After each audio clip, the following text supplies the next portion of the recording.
What if the moment you stopped being easy to control was the moment your entire life changed? Not because you became cold. Not because you pushed people away. But because you finally understood how the game worked. This is Mind Vault, where we break down the psychology behind human behavior, the patterns most people feel but never fully understand. Here is something most people never consider. Manipulation does not happen randomly. It is not something that lands on you like bad weather. It is targeted, calculated, and the people who do it are almost never aware of how deliberately they select their targets. They look for specific signals, specific personality traits, specific emotional patterns that tell them this person will be easier to influence than that one. And once you understand what those signals are, you can stop sending them. The moment you do, something shifts in every relationship around you. And not everyone will like it. Let's start with why certain people get targeted more than others. Because this is the part nobody wants to say out loud.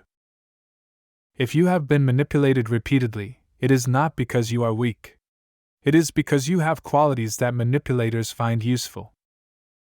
Empathy, guilt sensitivity, a deep need to keep the peace, a tendency to give people the benefit of the doubt. These are not character flaws. In healthy relationships, these qualities build trust and connection. But in the hands of someone who knows how to exploit them, they become pressure points. Psychologists call this target selection. Manipulators, consciously or not, scan for people who prioritize harmony over honesty. People who feel responsible for other people's emotions. People who would rather absorb discomfort than cause it. If that sounds like you, pay close attention. Because understanding why you were selected is the first step to making yourself unselectable.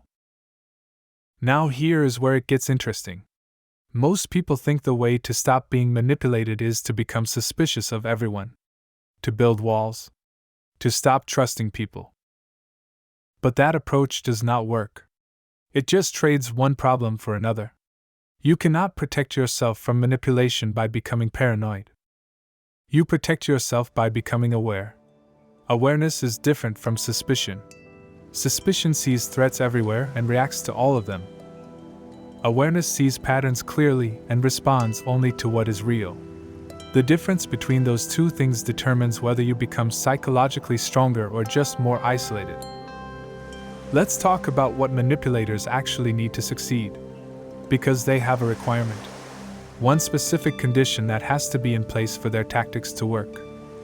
They need an emotional reaction. Not just any reaction. A specific kind. Guilt. Fear. Shame. Urgency.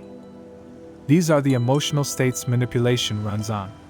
When a person makes you feel guilty for having needs, they are not trying to help you grow. They are trying to redirect your behavior. When someone creates urgency around a decision they want you to make, they are not trying to be efficient. They are trying to cut off your thinking before it reaches a conclusion that does not benefit them. Manipulation is not clever conversation. It is emotional interference. And the moment you learn to identify the interference, you stop responding to it automatically. Here is the framework I want you to remember. Call it the reaction window. Every manipulation attempt depends on accessing your reaction window. That is the space between when something happens and when you respond. A small reaction window means you act on emotion immediately. A large reaction window means you pause, process, and then choose your response deliberately. Manipulators need a small reaction window to operate. They create urgency, guilt, and emotional pressure specifically to shrink that window. When you expand it, the whole tactic collapses. Not because you argued back. Not because you confronted anyone.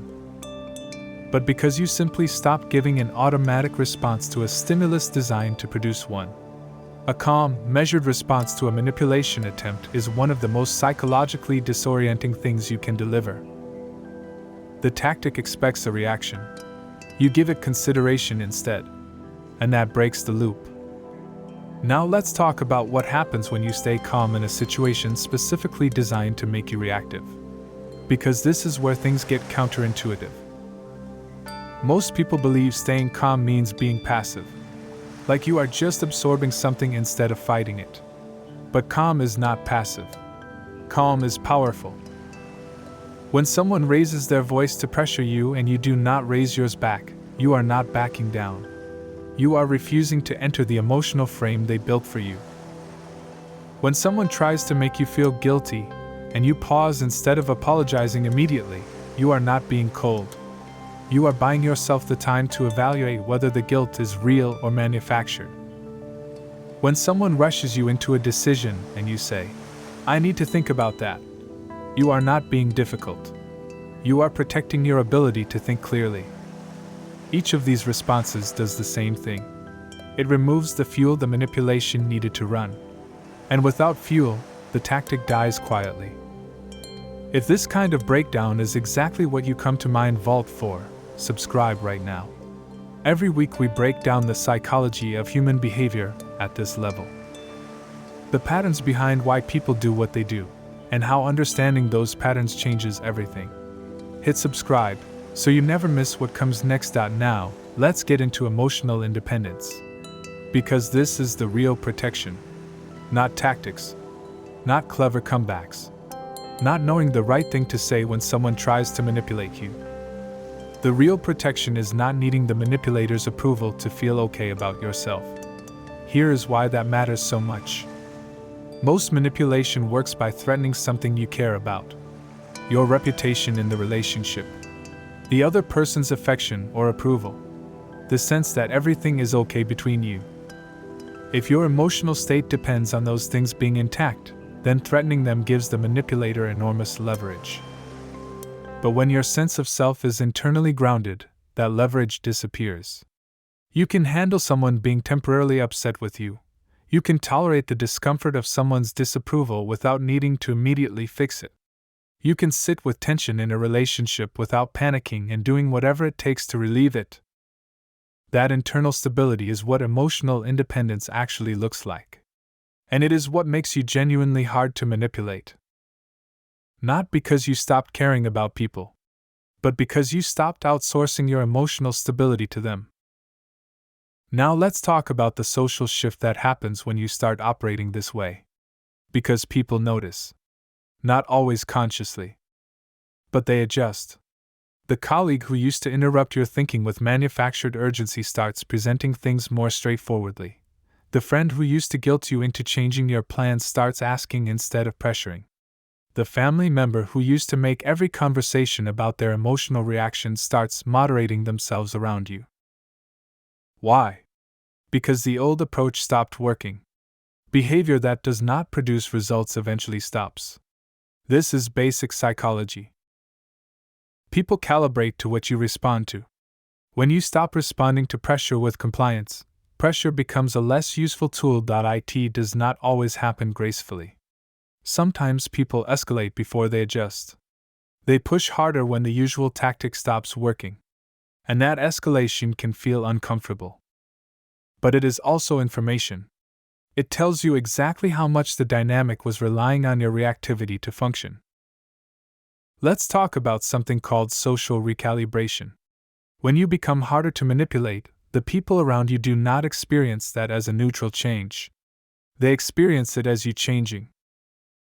And they are right. You have. Some people will celebrate that change. They will tell you that you seem more grounded, more settled, more like yourself. Others will resist it. Not because they want to harm you, but because the old version of you was easier to predict, easier to manage. And people get comfortable with the dynamics they know, even when those dynamics are not healthy. When you change the dynamic, it creates uncertainty. And some people respond to uncertainty with pressure. They try to pull you back to the pattern they understood. This is why becoming harder to manipulate sometimes feels like it is making things worse before it makes things better. It is not regression. It is resistance. And resistance is a sign that the shift is real. Here is something that catches most people off guard. When you stop being easy to manipulate, you also become easier to read. That sounds backwards. But it makes complete psychological sense. When you were reactive, your behavior was inconsistent. Your boundaries shifted depending on how much pressure was applied. Your responses varied based on your emotional state. That inconsistency actually made you harder to understand as a person, because nobody could predict which version of you would show up. When you become grounded, your behavior becomes consistent. Your limits are clear. Your responses are measured. People know what you stand for. And knowing what someone stands for, even if you cannot always get what you want from them, creates a foundation of respect. People may not always like your position, but they will stop doubting that you have one. There is also a quieter effect that happens internally. One that is harder to see from the outside but might be the most significant change of all. When you stop being easy to manipulate, you stop being at war with yourself. Think about how much mental energy goes into a dynamic where you are constantly being pressured. You spend time after conversations replaying what was said, wondering if you were too harsh or not firm enough, feeling guilty for having needs, feeling angry for giving in again, trying to figure out whether the guilt you feel is real or manufactured. That is an enormous cognitive tax, and it runs constantly in the background of your thinking. When you develop the awareness to see manipulation clearly, and the internal stability to respond to it deliberately, that background noise quiets down. Not because your relationships become perfect, but because you stop second-guessing yourself in every single one of them. You start trusting your own read on situations. You stop needing external validation to confirm that what you experienced was real. That clarity is not a small thing. It changes how you think. It changes how you feel. It changes what you are willing to accept and what you quietly, consistently refuse. Let's end with this.